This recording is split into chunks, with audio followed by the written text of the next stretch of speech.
Let's say good morning at 7:07 to Angela Speed. Angela is the Vice President of Marketing and Communications for the Wisconsin Humane Society.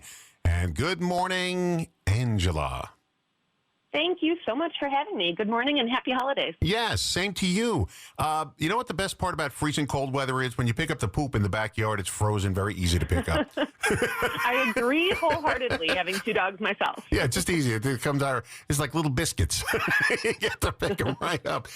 And let's talk about the cold weather first off, because like hot weather, I mean, the extremes for animals, they don't like them. Now, I mentioned before you got on the air, all the pets. Obviously, goldfish you don't want outside in the freezing cold because that won't end well for them. Now, dogs, they can take some of the cold, but I was telling you before we got on the air, that when I used to walk my beagles, they used to lift when it was freezing cold out, like 10 degrees, not even below zero. I never walked them when it was extremely cold. But if it was like moderately, they just want to get out. They used to start picking their paws up off the sidewalk one at a time, and I know, time to get out of here because they don't like the cold on their paws when it's 10 degrees. And I guess all dogs are different. But everybody thinks because they have fur, they never get cold. But they get cold, right? Yeah. Oh, absolutely. And those little paw pads are especially sensitive. When we do see dogs come in with frostbite, it's typically at the ears, the tip of the ears, the tail, or the paw pads, because those are some of the most sensitive parts of their body that get cold fastest. And, if you have a working dog, like a Great Pyrenees, they might be more accustomed to the cold, but every dog is different. Even some of those like Arctic breeds, some of them actually don't like the cold. So you really have to just watch for those cues like your dog would give you that, hey, it's time to come inside. And looking at the forecast this week, the next few days seem pretty warm, and then we're in for a pretty significant cold snap. And when it's 10 degrees out or below, at the Humane Society, we just take dogs outside for a quick potty break and then back inside just to not risk frostbite or hypothermia. But definitely watch for your own dog's cues. Some of them can tolerate the cold. Some of them will not go outside. When I had a Pomeranian, she was a little tiny puffball. Whenever it snowed, she couldn't wait to get outside. She used to jump in and burrow through it. I mean, she used to go under the snow so you couldn't see her. Her head would pop up. Then she'd go back down again and burrow some more. But some dogs love the snow. So like the cold. And my Pomeranian just loved the snow. She couldn't wait to get outside and start burrowing through it, rolling in it. And sometimes you couldn't see her because she'd get under the snow. And then you call her name and her head would pop up somewhere. That snow, she'd go back down again. Some dogs don't like it, though. I know it's hard to believe, but Yeah.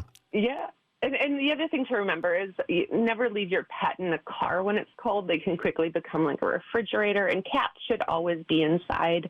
And watch for signs of frostbite, and typically that'll be pale or gray skin, pain or swelling. If you suspect frostbite, make sure to get your animal slowly warmed up and then call your vet right away. And also antifreeze this time of year. It's really sweet and actually attracts animals, and it's highly lethal if it's ingested. So make sure you clean up any spills immediately, or if you see a pool of antifreeze, keep your animals far, far away. Now, cats. I had a cat years ago, but we never let the cat out of the house. The cat was a house cat, and that was it because I didn't want to take any chances of her getting in trouble or getting hit by a car. So she just stayed in the house. She never went outside, and that was just the way we did it. We didn't have a fenced-in yard where she can run around. Even when you have a fenced-in yard, they can climb. So my cat was pretty safe, but a lot of people just open the door and let their cats out. How safe is that? I mean, it just sounds dangerous. There are a lot of risks to house cats being let outside, and from vehicle accidents, getting lost, weather conditions, owls, but large predator birds. There's a lot of dangers out there, so we do recommend that you always keep your cat inside. And certainly there are some cats who are working cats, like working at barns or stables, and those are hardy cats, but they always have, food, water, and shelter. So if you have an indoor house cat, the safest place for them is always inside. Talking about working dogs, I watch all these cop shows on TV, these live police shows, and when they bring a canine out to sniff for drugs or guns, how do they know that? There was Dateline the other day I was watching, and they arrested a guy, and he said, I don't have any guns. And they searched his car. They couldn't find any guns in the car. And it just happened that there was a canine handler giving a demonstration not far away. And they said, "Can you come over here? I want your dog to just check out this car." The dog went in the car, sniffed the console, and sat down. They took apart the console, and there was the gun. Wow. That dog found the gun where 6 cops couldn't find it. The dog found it right away. Isn't that something? It really is. Dogs are impressive, and I feel like we're still learning how amazing of creatures they are. They're so smart.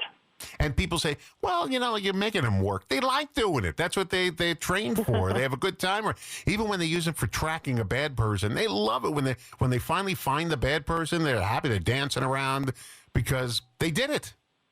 I love that. Okay, let's talk about matching donations. The Wisconsin Humane Society, I always give money every 6 months to a whole bunch of charities, mostly animal charities. I also give to disabled vets and Boys Town in Nebraska. But my number one thing is Alley Cats I have Best Friends, the Guiding Eyes charity. I always try to give, and of course, the Wisconsin Humane Society is on there as well. So we just put cash in an envelope every 6 months to all these charities. Actually, it's every 4 months. To all these charities, and mostly animal ones, because they put those pictures on the cover of the envelopes. And I said, all right. But I always check them out on Charity Navigator to make sure they're on the level. And I've never run to a charity that wasn't. They give them ratings, how many stars and where the money goes. So far, so good. And also the equine people for horses, I give to them, too, for some reason. But, yeah, it goes to such a good cause. There's so many good charities out there. At least make an animal charity one of yours, and the Wisconsin Humane Society right here at home. And you have branches. How many branches around the state? We have 6 shelters: Kenosha, Racine, Milwaukee, Ozaukee, Green Bay, and Door County. I watch these videos on Facebook, and one of my favorites is they hold up a little tiny sign that says, "You've been adopted," and they're walking down the shelter, and they come to the kennel, and they lean over to the dog, and they put the sign up, "You've been adopted." And the dog can't understand them, but starts going crazy because now they've been adopted for a new forever home. But what makes me sad is they have to walk past all the other dogs to get to the one they adopted, and they're all looking. They all have their faces against the cages, hoping it's them. I wish I could take them all home. I wish I could. If I had $1 billion, I'd buy a giant farm, fence it in, you can run all day as much as you want. I would do that. Because I love animals. All right, coming up in just a moment here, I'm going to tell you about my newest granddaughter. My wife and I are trying to figure out our relationship with this dog. We'll talk about that. Plus, we want to talk about fostering animals. That would be tough for me because when you foster an animal, you got to give them up. And I wouldn't give them up. I'd keep them. I mean, once you look into their eyes and they like you, because all dogs, eventually they'll warm up to you. These videos where they find dogs along the roadside that are like all emaciated, they bring them home, and over a course of a few weeks, that dog's running around the yard, sitting on the new owner's lap. So. It's magical moments, that human-animal bond. Mm-hmm. Okay. So we'll talk about fostering and also your food bank and the vaccination clinic, all that stuff coming up with Angela Speed, who is the Vice President of Marketing and Communications for the Wisconsin Humane Society. Talking to Angela Speed from the Wisconsin Humane Society. Let's talk about fostering animals. And that's different than owning the animals, kind of a temporary thing. Why don't you talk about that? Yeah, so at the Wisconsin Humane Society, about, I would say, 60 to 70% of the animals actually come to us with some sort of medical or behavior condition where they're not ready for adoption yet. And we know that animals heal faster and do better in a home. And so we have these incredible foster parents who will take them into their home. Sometimes it's just a couple days. Other times it's literally months. To foster those animals. We had over 6,000 animals go to foster last year where they grew up. Sometimes they're neonatal kittens. And then as soon as they're ready for adoption, the foster parents can either adopt them out themselves or they can return to the shelter. And it absolutely is huge to expand our life-saving care for animals. And we are always looking for new foster parents. I've done it. It's a ton of fun. You get Sometimes you get a puppy fix for a couple weeks, and then you can return them for adoption. And it's really easy to sign up and get started. Once you're signed up, you get to see like the whole list of all the animals looking for foster, and you can kind of pick and choose. Right, and if you're on the fence about adopting, it's a really great way to see how another animal will do in your home and interact with your other animals. Foster parents can, they really range from single people, whole families. Just about anybody can foster an animal, and you don't need much space. Do you find many of the times that the people fostering the animal at the end don't want to give it up? Absolutely. Yeah. We welcome foster fails who decide that, they just can't return the animal. They've just fallen in love and it's a great fit, and they adopt. And foster parents do get first dibs on adopting if that happens. And we welcome that. That's a great placement.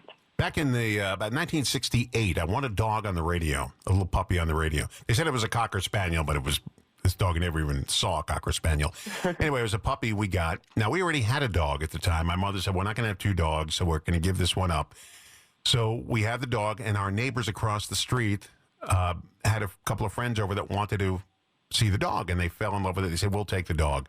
So when they were done with their visit, they came over to get the dog. My mother said, we changed our mind. And we had that puppy for 14 years. My mother fell in love with it over the next 2 days, and I'm not giving this dog up. So we Meant to be. So we had Peanut. This dog wasn't a Cocker Spaniel. I don't know what they were talking about. I think radios lie about prizes all the time. You know how that works. Okay, let's talk. Let's talk about the food bank, the vaccine clinic, and other community services you guys offer. Yeah, so I wanted to make sure to mention our low-cost vaccine clinics. We know that vet care can be unattainable or unaffordable, and a great New Year's resolution is to get your cat or dog vaccinated if they've fallen behind, and it's only $16 for a core vaccine. That's rabies or your DHPP for dogs, and then your feline distemper for cats. And we offer those. The next one in Racine is coming up on Thursday, January 16th. You can go to our website, make an appointment. It's really fast and easy and very affordable. We also offer microchipping for $25 at those vaccine clinics. And then another service I wanted to mention is we have a pet food pantry that is open to anyone who's struggling to afford food or supplies for their animals. And that pet food pantry is at all of our locations. We typically have some dog food, cat food, and cat litter, but we also depend on donations to stock those shelves. And those shelves are running pretty bare right now. And so if you are in a position where you can donate a bag of food or cat litter, that would be incredibly welcome this time of year. Well, the Rosens are going to be donating some food. Now, the question is, What do you like, dry? Are they wet canned food? What's the best to get? I would say dry dog kibble and canned cat food are the two most in need items, and then cat litter. Yeah, and we have the brand they make here. I forget the brand of it already. They make it here in Wisconsin. Trying to remember the brand of it. From? Yes, Froms, right. Yeah, we get Froms, and we like that.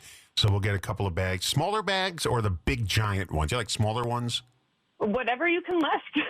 Whatever you can carry. We will take any food. Okay, pets. So the Rosens will be dropping some off in the next week or so here. We're going to head over to the pet store, get my coupons, and use them all up. They'll say, oh, gee, I didn't know you got another dog. Just mind your business, and here's my money for the dog food. Now, I was telling you, we are now grandparents, or aunt and uncle, I don't know how the family tree works, to a neighbor's dog. He brings it over every week. It's a pit bull. She is one of the most sweetest animals I've ever was with. Even all my own dogs were just never this sweet. It's just a wonderful animal. The problem is she's very powerful. So when she comes to the yard, she tries to jump on me, and she'll knock me over because pit bulls are really powerful. But she's just a sweetheart, and I love that dog. So I think my wife and I are grandparents. Grandma and Grandpa. Sounds good. You get to spoil the dog and have fun with the dog. That's wonderful. How old is Juniper? Juniper's 4. We think when he got here, it's a rescue dog, and so they think she's about 4 years old. Now here's the thing: we we brought up our old doggy beds. We got them washed, all cleaned, and we went out to the store and bought very durable toys because we had a toy that all our beagles used to play with. This dog tore it apart in just a few seconds because she's powerful. So we got this really good toy that she can't tear apart. So, and one other thing about toys, I got to tell you, I watched this video on YouTube, and at Christmas time, they had a lineup of about 100 toys, and at the shelter, each dog is allowed to go through and pick out a toy. And it's amazing. They go look and look. They pick one out and they run back. They pick one out, they run back. I mean, it's really, the dogs walk down the line examining all the toys. Then they pick one out and they run back into their kennel because they don't want anybody else to get the toy. All right, so let's do a quick review here. Cold weather safety. And what's the temperature we're looking at? Are all dogs and cats different? It's definitely different for your golden retriever versus your chihuahua. Rule of thumb, just keep a close eye on them. And when it gets bitter cold, you really just want to take your dogs out for short potty breaks and right back inside. Okay. Let's talk about, and goldfish don't go out in the cold because... Never take your goldfish outside. No, the water won't do well. End of year, the giving, they have a matching thing going on, right? We do until midnight tomorrow.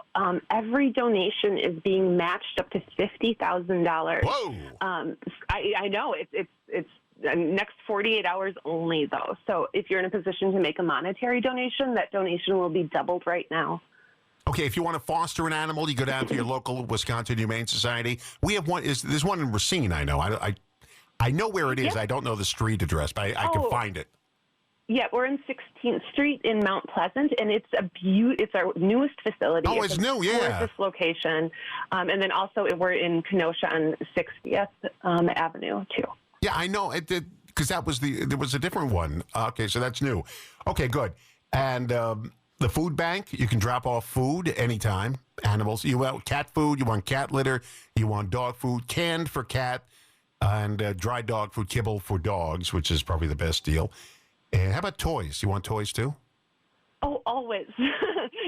Especially those durable toys like your friend Juniper likes. Yeah. We've got a lot of heavy chewers, and it keeps them kind of happy and healthy when they're awaiting new homes. Kongs are great. Any sort of cat toys, not catnip though. And the shelter animals absolutely live for their toys. Okay. I want you to call me anytime you've got a program or a need for something. You call me first, Angela. We'll make sure we get it on the radio, okay? Absolutely. Thank you so much, Don. Oh, we love having you here. Angela Speed, she is the Vice President of the Marketing and Communications for the Wisconsin Humane Society. Right on 16th Street, they have a brand new facility here in Racine. And in Kenosha, they've got one so you could drop off food, donations, whatever you want, and they'll be glad to take it because the residents there can't wait. They just want those toys and they want that food. And you have a good, happy new year, Angela. Thank you very much for coming in. You as well. Thanks so much. Bye-bye.